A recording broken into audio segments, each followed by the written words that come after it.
इल्ला बिल्लाहिल अज़ीम।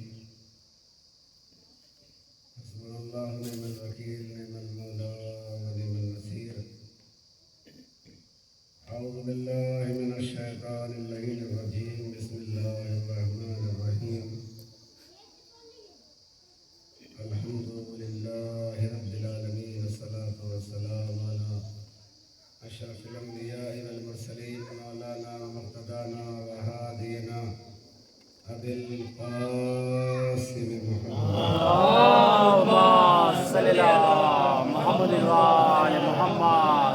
वस्सलातु वस्सलामु अला साहिबिद दावतिन नबविय्या व सुन्नतिल हैदरिया व इस्मतिल फातिमिया वल इल्मिल नज़रिया व शजाअतिल हुसैनिया व इबादतिस सज्जादिया व माशइल वाक़िया व आसारिल जाहिलिया व नूरिल काज़िमिया वल हुज्जतिल रिज़विया वल जुद्दित तक़विया वल मकावतिल नक़विया वल हैबतिल अस्करिया वल ग़ैबतिल इलाहिया या साहिबज़ ज़मान।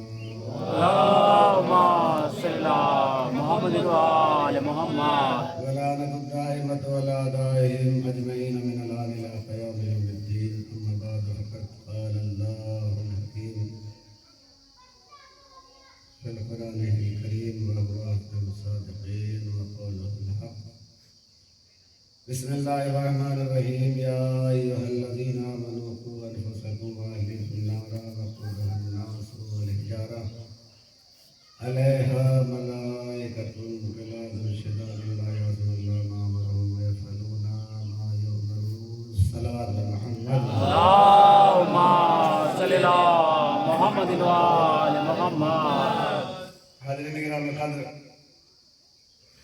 मौजूद सामीन, अज़ाकारान सैयद शुहदा, मातमदारान मज़लूम करबला,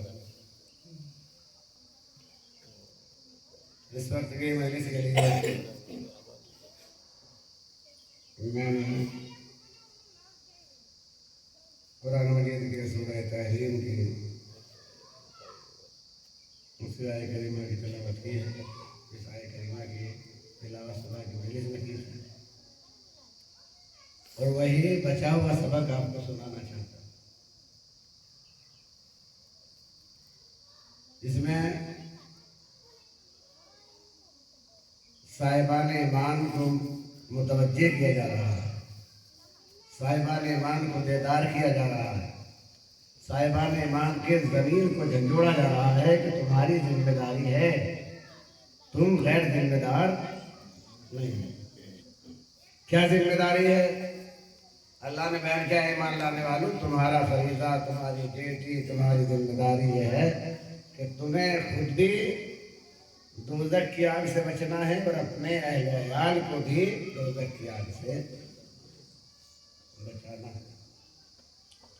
इस पर हमने ऐसे मलाइका को मुअय्यन किया है कि जो सख्त और शदीद मिजाज है।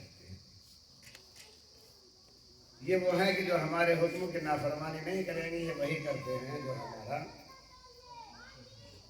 हुक्म होता है।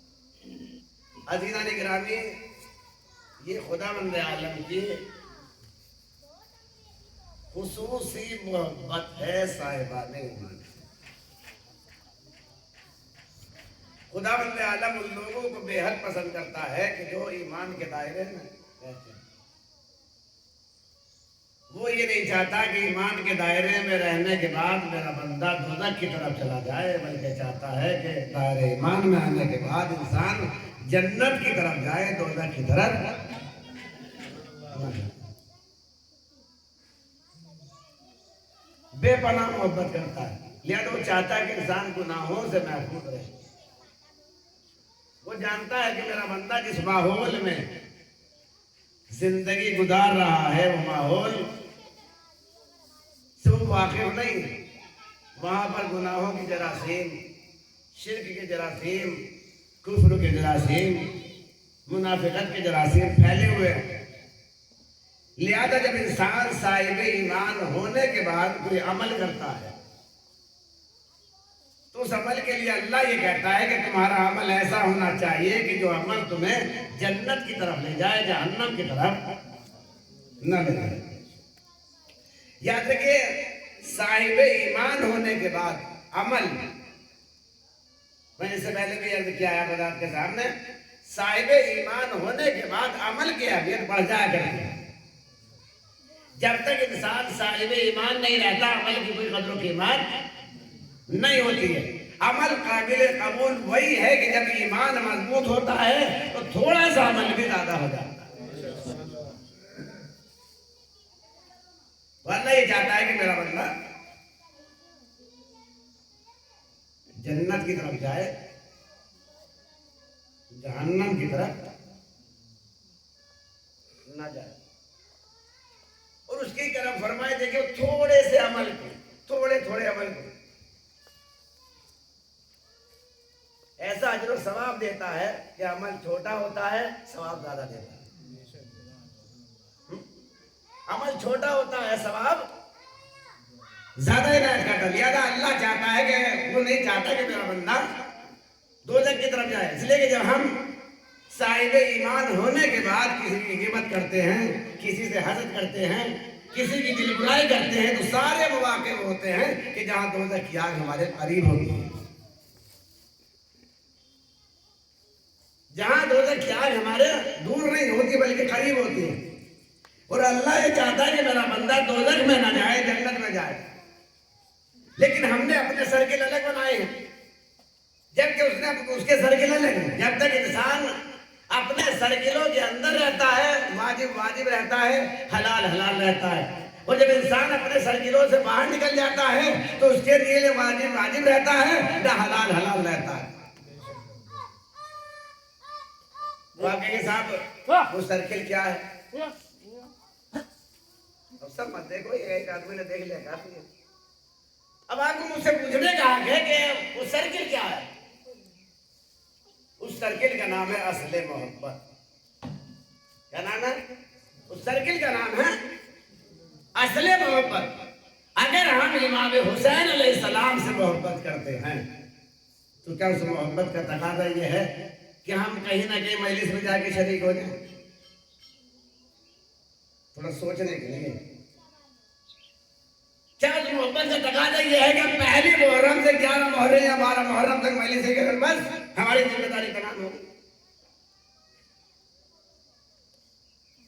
अगर 11 मुहर्रम के बाद 12 मुहर्रम के बाद कोई मजलिस है, भाई मजलिस में आप नहीं आते, फला साहब मुसलसल आते हैं, साहब उनके पास काम ही नहीं, हमारे पास तो बहुत काम, हम तो इतने बिजी आदमी हैं, हम इतने फुर्सत कहाँ हैं? हमने कहा वो साहब मुस्तकिल हमें मिलते हैं। कहा साहब उनके पास काम ही क्या है? ना कह रहा है तो मजलिस में आ जाते हैं। क्या कह रहा हूं तो कीजिएगा, ना कह रहा है तो मजलिस में आ जाते हैं। साहब नमाज पढ़ते, हमने कहा भाई आप नमाज पढ़ रहे हैं, आपके बेटे ने नमाज पढ़ी? उन्होंने मुझे ऐसे देखा जैसे मैं किसी गैर मजहब की बात कर रहा हूं। कहले मौलाना हम नमाज पढ़ रहे हैं, अभी हमारा वो अभी बच्चा है, ये बच्चा कब तक रहेगा? जब तक इसका बाप न मर जाए। मतलब क्या कहता है? बालिग होने के बाद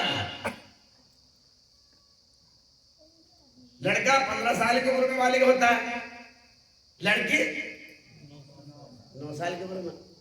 बालिग होने के बाद वाजिब वाजिब हो जाता है, हराम हराम हो जाता है। लेकिन हमारे समाज, हमारे कल्चर में क्या है कि बाप अमल कर रहा, बाप नमाज पढ़ रहा, बेटा सो रहा। हमने कहा इसे भी उठा दीजिए, कहते हैं बच्चा, तो बच्चा कब तक रहेगा? इस बच्चे का सवाल, इस बच्चे का जवाब हमसे पूछा जाएगा। ठीक है, जब तक ये 15 साल तक नहीं हुआ आप ना उठाइए, लेकिन 15 साल होने के पहले थोड़ा सा तरबियत देना शुरू कीजिए, ताकि जब 15 साल की उम्र में आए तो उसे उठाने की जरूरत ना हो।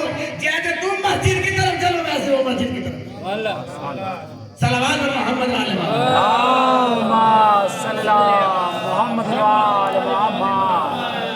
दूसरा सर्किल ये है कि जो मजहब के सर्किल है हमने उनको छोड़कर अपने सर्किल अलग बनाए।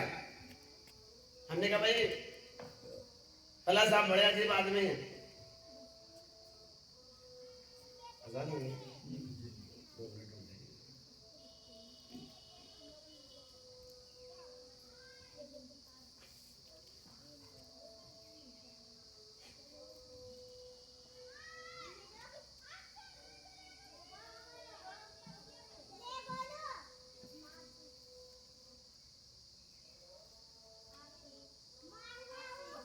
चलो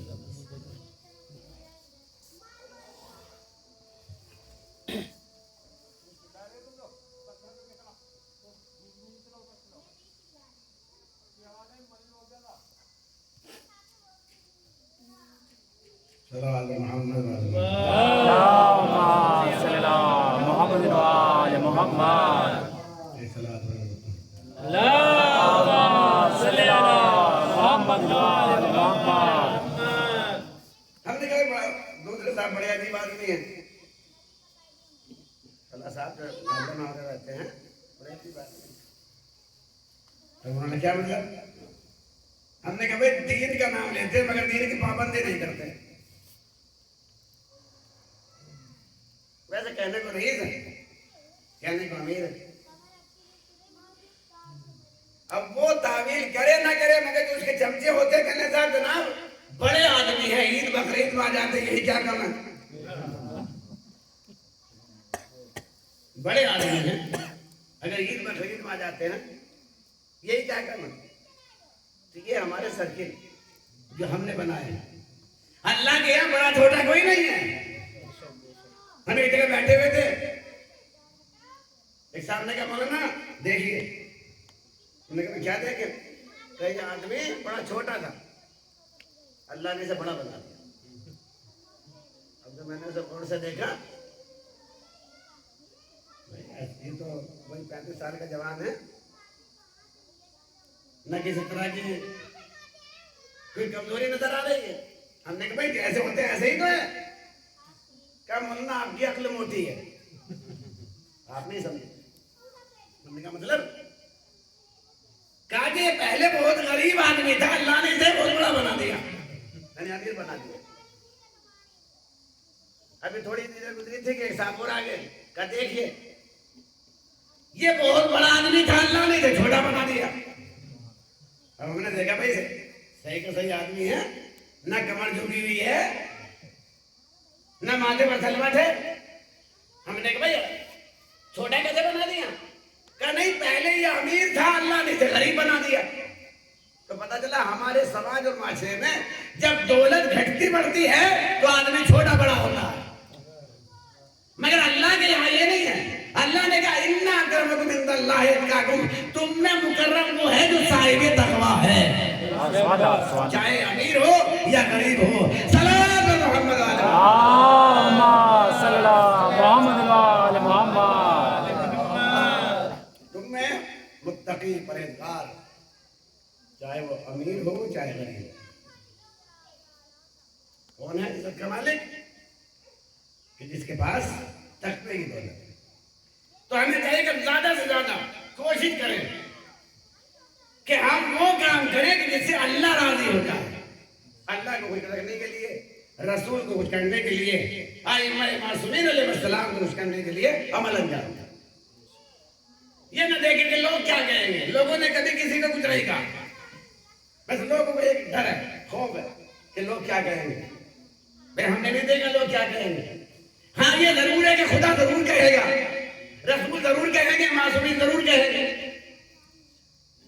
मसला ये मजलिस कर रहे हैं,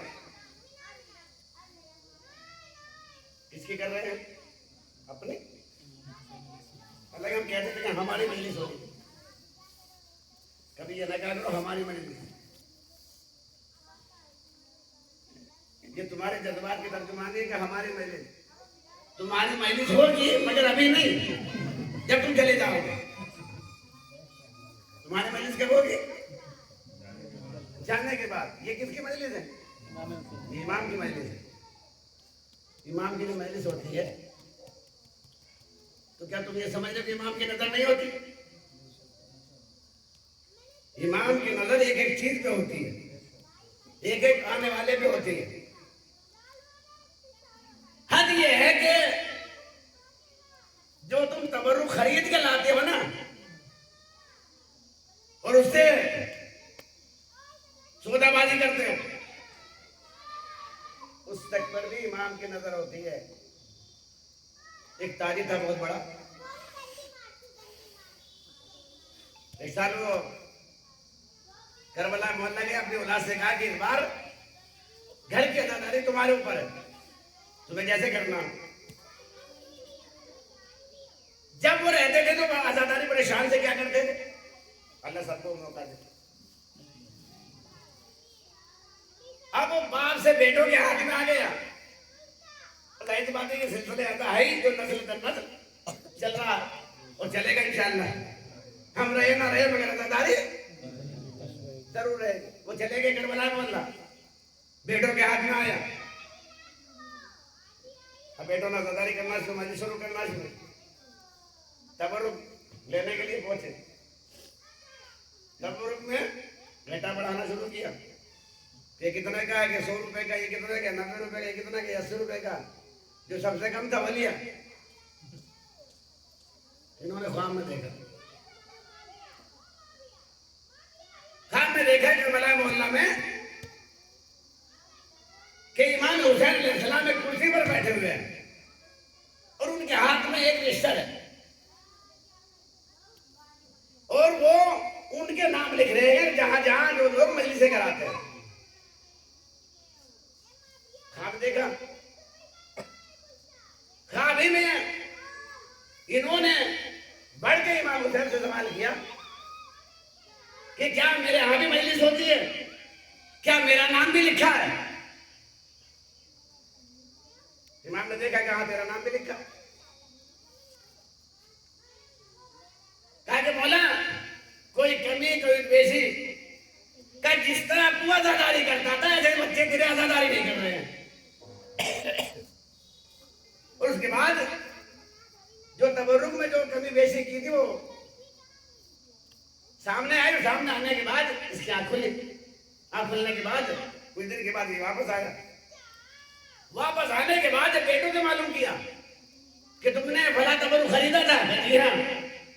वहां से सौदाबाजी की थी। कहा? आपने देखा? आपने अंदाजा लगाया कि कहा एक तरफ हकीकत में अमल अंजाम पाया और वहां उसने ख्वाब में देखा तो पता ही चला कि कोई भी चीज ईमान की नजर से पोशीदा नहीं होती। लिहाजा जो काम भी करो, कभी कभी हम सोचते भाई फला साहब की मजलिस हो रही है, अगर हम नहीं गए तो हमारी गैरहाजिरी हो जाएगी। वो कहेंगे भाई फला साहब तो हमारी मजलिस में नहीं आया, हम क्यों जाए? तो कभी भी ऐसा सोच के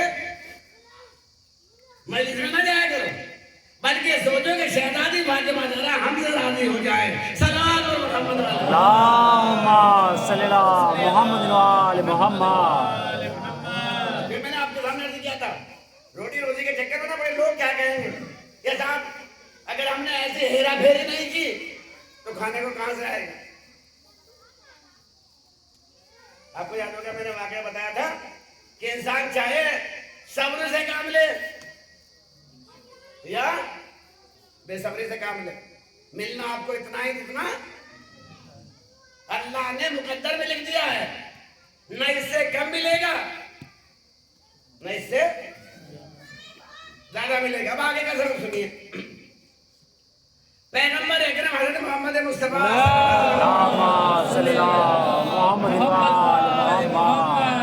कि जिस तरह मौत तुम्हारा पीछा करती है वैसे रोजी भी तुम्हारा पीछा करती है। मौत एक ऐसी चीज है कि जिस पर हर इंसान को यकीन है। खुदा पर यकीन हो ना हो, रसूल पर यकीन हो ना हो, मगर इंसान मौत पर यकीन जरूर रखता है। तो रसूल ने क्या कहा कि जैसे मौत तुम्हारा पीछा करती है वैसे रोजी भी तुम्हारा पीछा करती है। लिहाजा परेशान होने की जरूरत नहीं। अल्लाह ने जो रिज़्क़ हमारे मुकद्दर में लिख दिया है, अलबत्ता हम वो करते रहे जो हमसे अल्लाह चाहता है। सल्लल्लाहु अलैहि वसल्लम। मैं एक छोटा सा वाक़या आपको पेश करता चलूं। एक मरतबा इसी हदीस को, हमारे नबी की हदीस को मौलाए कायनात अली इब्न अबी तालिब अलैहिस्सलाम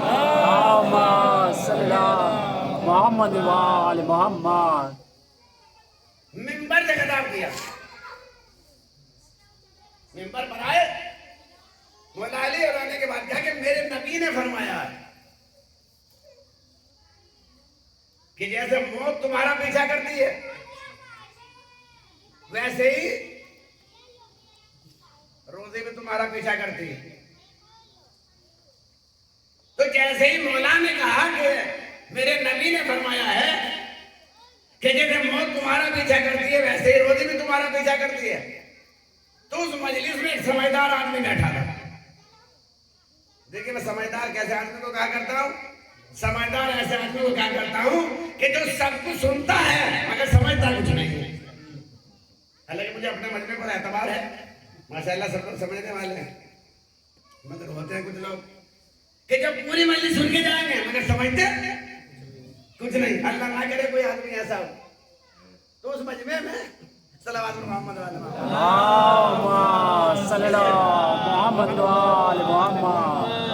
उस मजमे में एक समझदार आदमी बैठा है। उसने सुना, सुनने के बाद क्या मौला मैं एक बात सोच रहा हूं, बहुत आहिस्ता आहिस्ता सुना रहा हूं, जोर से सुन लीजिए।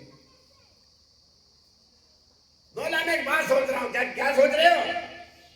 क्या मैं सोच रहा हूं कि एक आदमी ने मजबूत बड़े बड़े पत्थरों से एक मकान बनवाया, चारों तरफ से उसे बंद कर दिया। मौला ने कहा फिर मकान बनवाने के बाद उसमें जर्रा बराबर भी सुराख नहीं छोड़ा। मौला ने कहा फिर क्या कि वो उसने अंदर जाके बैठ गया। अब मैं समझ रहा हूं कि उसे मौत आएगी कैसे। और क्या आपने उसकी समझदारी को, वो नबी के फरमान को झुठला रहा था कि मैं सोच रहा हूं कि उस तक मौत आएगी कैसे। अच्छा मौला तो वो है जो सवाल पूरा नहीं होता फौरन जवाब दे देते हैं, मगर यहां मौला ने एकदम सवाल का जवाब नहीं दिया। और देखिए तो आप मुझसे कोई सवाल करें और आपको यकीन हो जाए कि मौलाना के पास मेरे सवाल का जवाब नहीं है, तो आप जो है शेर बनते हुए चल जाएंगे। तो मौलाना को कुछ जानते ही नहीं और सवाल पे सवाल रखना शुरू कर देंगे।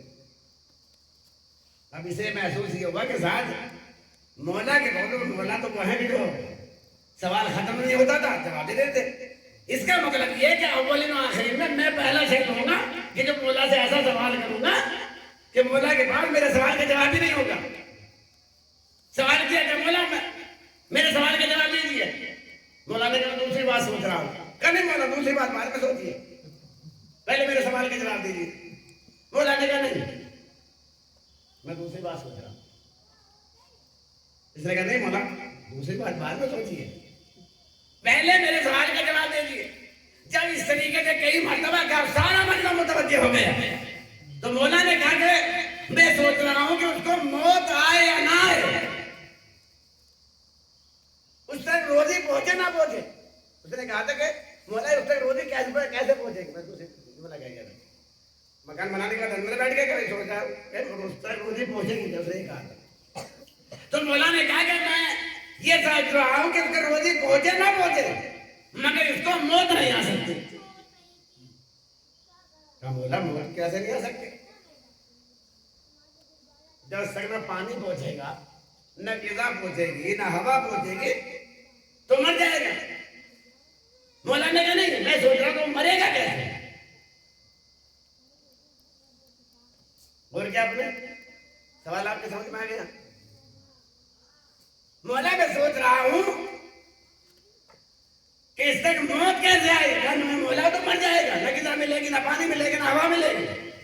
मौला ने कहा तेरा कैसा यकीन है कि जब मौत वाला फरिश्ता पहुंच सकता है तो रोजी वाला फरिश्ता भी पहुंच सकता है। इसलिए कि जो उसका भेजा हुआ फरिश्ता है उसका भेजा हुआ फरिश्ता है, रोजी वाला भी उसी का भेजा हुआ फरिश्ता है और रिस्क वाला भी उसी का है, मौत वाला भी उसी का फरिश्ता भेजा हुआ है। ये तेरा कैसा यकीन है कि रोजी वाला पहुंच नहीं सकता, मौत वाला पहुंच जाएगा। मोहम्मद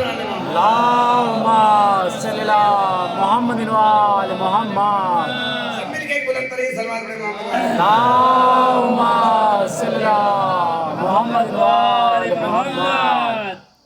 मौला ने फरमाया जैसे मौत तुम्हारा पीछा करती है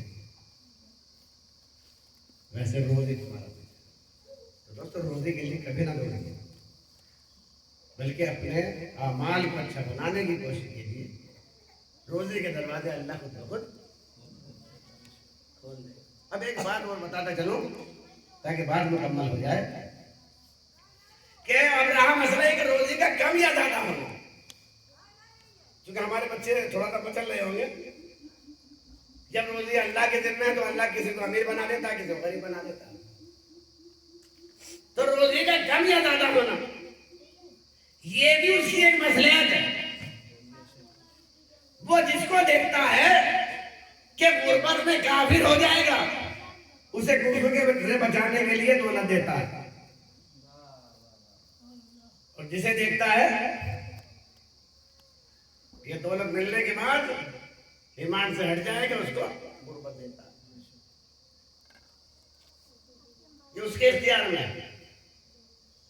यानी जिस हालत पर ईमान बाकी रहने वाला होता है वो उस हालत में रखता है। ये कभी शिकवा नहीं की अल्लाह ने फला को ज्यादा दिया, हमारे कुछ नहीं दिया।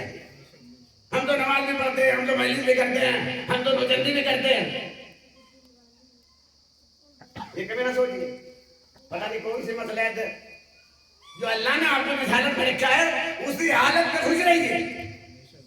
अब राह कम या ज्यादा होने में बच्चों के लिए मिसाल देता जरूर ताकि और बात वाले हो जाए। हमें एक अस्पताल में पहुंचे, खुदा सबको सलामत रखे। मैं मरीज की सलामती के लिए एक बुलंद तरीन सलावत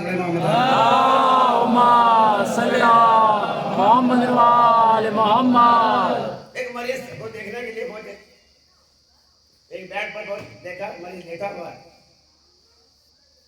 हमने देखा कि भाई इसके सराने जो है चार्ट लटका हुआ है। गर्मी का मौसम था, चार्ट लटका हुआ। हमने कहा इसे पढ़ा तो जाए, इसमें क्या लिखा। अब जो हमने पढ़ा तो लिखा था कि हर घंटे 1 गिलास जूस का पिलाया जाए। लेकिन मिसाल है, हकीकत नहीं। हमने कहा भाई इससे अच्छा अस्पताल कौन सा होगा, इसे हटा के हम क्यों ना लेट जाए। अभी हम सोच ही रहे थे कितने का मौलाना एक मरीज और भी है, उसे भी देख लीजिए। अब जब हमने दूसरे मरीज को देखा तो वहां भी एक चार्ट लिखा हुआ था, उसके सराहने लिखा हुआ था कि इसे 1 बूंद पानी की बिना दी जाए। वहां क्या लिखा, 1 जूस हर घंटे पिला। और यहाँ क्या लिखा है, 1 बूंद पानी भी ना दिया जाए। हमने कहा भागो इधर अस्पताल से, हमें ऐसे अस्पताल में रहने का क्या फायदा। अजीब डॉक्टर है। हमने तो सुना था डॉक्टरी का पैसा जो है वो देनादारी का होता है, मगर लगता है कि इसके वारसा जो है रईस और के मालदारों ने लिहाजा इसे खिलाए जा रहे हैं, तो ये बेचारा गरीब होगा, इसे भूखा मार रहे हैं। अभी हम सोच के चले ही थे कि दरवाजे में डॉक्टर साहब मिल गए। हमने कहा डॉक्टर साहब बड़े अजीब आदमी है, एक को खिला रहे हैं, एक को भूखा रख रहे हैं। कहने का हम डॉक्टर हैं, हमें दोनों से मोहब्बत है, हमें इससे भी मोहब्बत है, हमें इससे भी मोहब्बत है। हमने कहा भाई ये कैसी मोहब्बत, एक को खिला रहे हैं, एक को पिला रहे हैं, एक को बिल्कुल फाका कर रहे हैं। क्या तुम जानते नहीं एक ने इतना खा लिया है कि अगर जूस नहीं पिलाया जाएगा तो दवा असर नहीं करेगी। और इसने इतना खा लिया है अगर 1 बूंद पानी भी चला जाए तो जिंदा नहीं बचेगा। लिहाजा जिंदगी देने के लिए इसे खिलाना जरूरी है, इसे फायदा रखना जरूरी है। तो अगर एक डॉक्टर को ये हक है तो खुदा को भी हक है कि जिस हालत पर ईमान बाकी रहने वाला उस हालत पर रखे।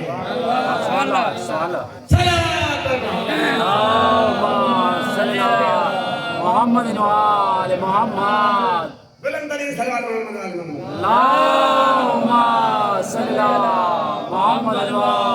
मोहम्मद। ये खुदा के इख्तियार में है, जिसको चाहता है जिस हालत में रखे उस हालत पर साहिब ईमान को खुश रहना है। इसी में फलाह है, इसी में नजात है। ला तक़नतू मिन रहमतिल्लाह, वरना अल्लाह ने कहा मेरे रहमत से मायूस ना हो। कभी कभी लोग मायूस हो जाते हैं, अल्लाह ने फला को इतना दिया हमको, सब कुछ होने के बाद भी वही के वही हो बल्कि घटते जा रहे हैं। कभी ये ना सोचे ना जाने कौन से गुनाहों का कफारा है जो हमसे यहाँ लिया जा रहा है। क्योंकि जब आखिरत में इंसान पहुँचेगा, उसे नाम अमाल दिया जाएगा, तब उसे एहसास होगा कि अमल तो हम इसे अहमियत नहीं देते थे, समझ के आज इतनी बड़ी अहमियत। रिवायतें सुनाने का मौका नहीं। तो बहरहाल अल्लाह की रजा में इंसान को खुश रहना चाहिए। जो इंसान अल्लाह की रजा में खुश रहता है, अल्लाह उसको इज्जत भी देता है, अल्लाह उसको साहिब किरदार भी देता है। उसने वादा किया और साथ साथ उसने ये भी ऐलान किया, तुम मेरा जिक्र करो, मैं तुम्हारा जिक्र करूँ। जो उसको याद करता है अल्लाह उसे भूलता नहीं, जो उसको खुश करता है अल्लाह उसको फरामोश नहीं करता, अल्लाह उसकी जिंदगी में बाहर लाता है। तो कभी ये ना सोचिए जो अमल भी हो हमारा, चाहे वो इबादत, नमाज, रोजे से मुताल्लिक हो या गद्दारी से मुताल्लिक, कोई भी अमल करने से पहले हमें सिर्फ ये देखना है कि हमारा खुदा, हमारा रसूल, हमारा इमाम हमारे इस अमल का राज़ी है। पहले मुहर्रम से आज मुहर्रम आने मुसलसल मसरूफ रहता है। खुदा आलम आपके नासों को दर्द कबूलियत अता करें और रुमाल फातिमा ज़हरा में मेरा इनायत फरमाए। यकीनन इन आंसुओं की बड़ी कीमत है जो सैयदा के लाल को बगैर रियाकारी का रोकता है, तो शहजादी से फरामोश नहीं करें, शहजादी से याद करते, दुआएं देते। और याद रखिए कि इसको दुआएं फातिमा ज़हरा मिल जाए, उसके बाद इससे बड़ा खजाना कोई नहीं रहता। अदाकारों, आज 9 मुहर्रम और ये 9 मुहर्रम वो तारीख है कि जिस तारीख में हुसैन शेखार अली असगर का जिक्र किया।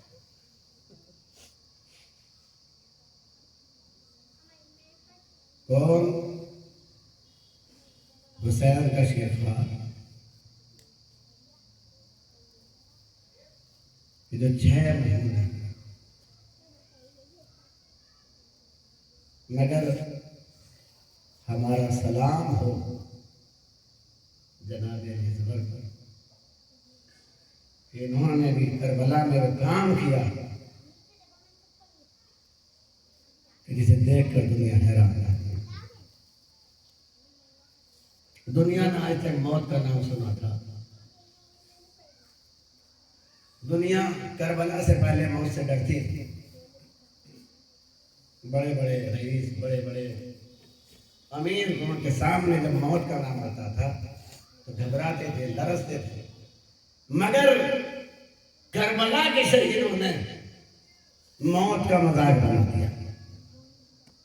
जवानों के सामने आई तो उन्होंने मौत को खिजाब में बदल दिया। जवानों के सामने मौत आई तो इन्होंने मौत को दोस्त बना लिया। बच्चों के सामने मौत आई तो इन्होंने मौत को खिलौना बना दिया।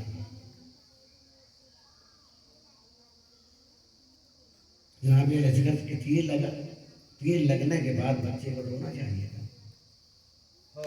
मगर बच्चे का हंसना बता रहा है कि हम मौत से डरते नहीं हैं, हम मौत से खेलने आए हैं।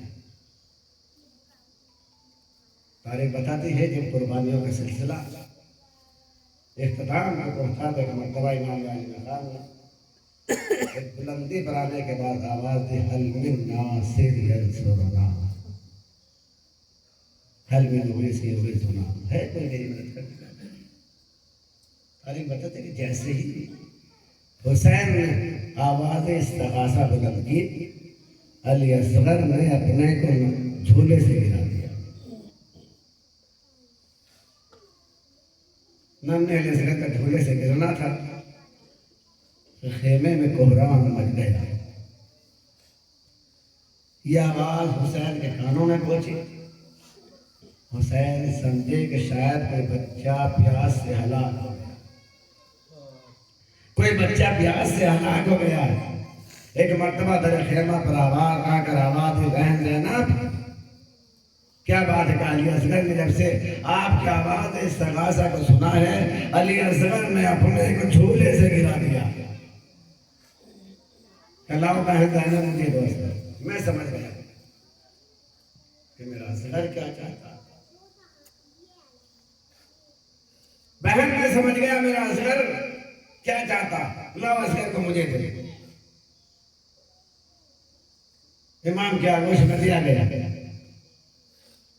अभी लेकर चले थे कि मर्तबा देखा तेरे खेमा पर रबाब सर झुकाए खड़ी है। पर मेरा रबाब खैर तो है?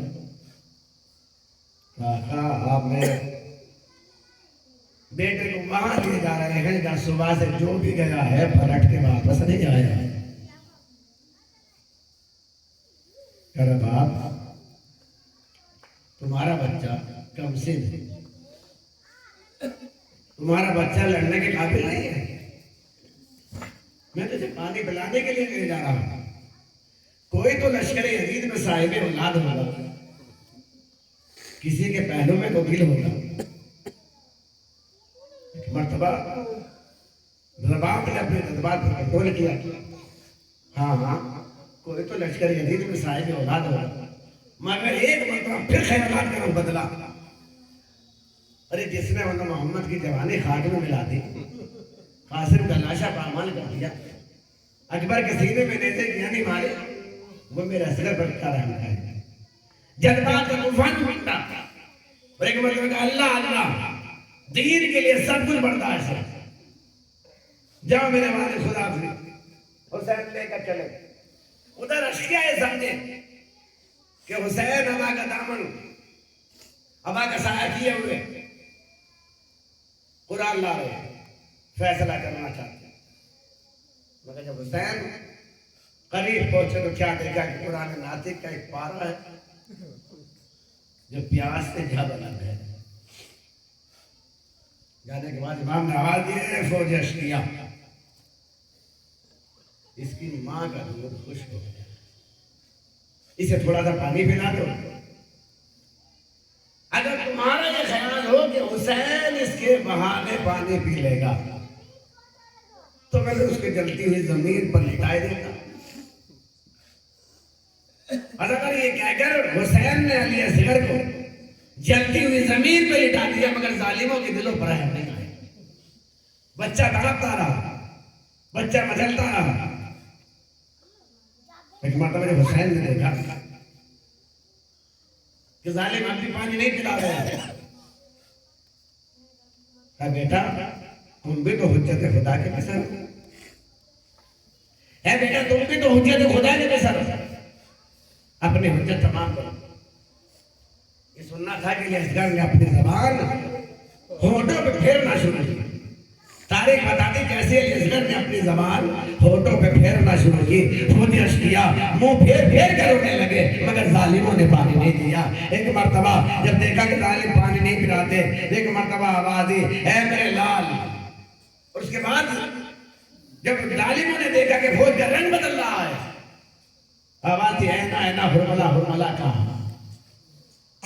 हुरमला आगे बढ़ा, तीर छिलने कमान में जोड़ा, तीन भाल का तीर। अदाकारों मैंने पढ़ दिया, आपने सुन लिया। ये तीन भाल का तीर कोई मामूली तीर नहीं होता था, बल्कि लोहे की 7 चादरों को पार करने के लिए इस्तेमाल होता था। ऐसा तीर उसके लिए इस्तेमाल किया गया जो शेरखान के साथ तीन बार का तीर जैसे चिल्ले कमान में जोड़ा गया, अली असगर के गले का निशाना बना। एक मतलब हुसैन का बाजू छेदता हुआ असगर के गले पे लगा, बच्चा बाप के हाथों में उलट गया, खून जारी हुआ। हुसैन ने खून को चुल्लू में ले लिया और जब चुल्लू भर गया तो हुसैन ने खून आसमान की तरफ फेंकना चाहा।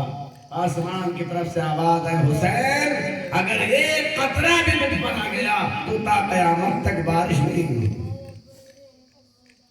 जमीन की तरफ फेंकना चाहा, जमीन से आवाज आई, हुसैन अगर एक कतरा भी मुझ पर आ गया तो ता कयामत तक एक दाना न उगेगा। जब हुसैन ने देखा तो एक मर्तबा खून हमने चेहरे पर मलते हुए कहा, या रसूल अल्लाह गवाह रहना, तेरी उम्मत ने तौबा दिया है।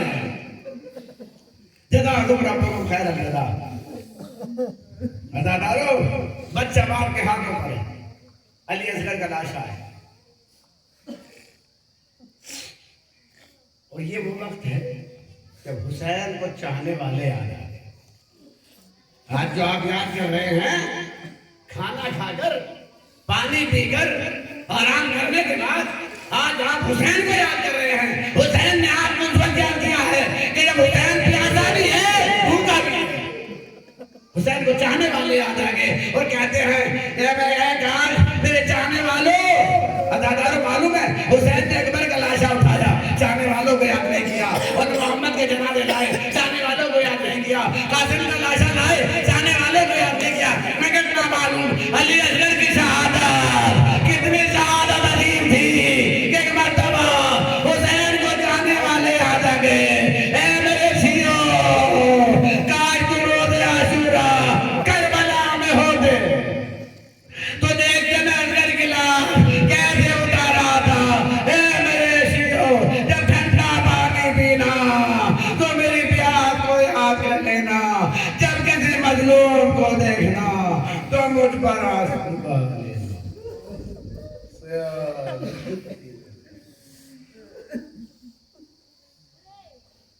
मातम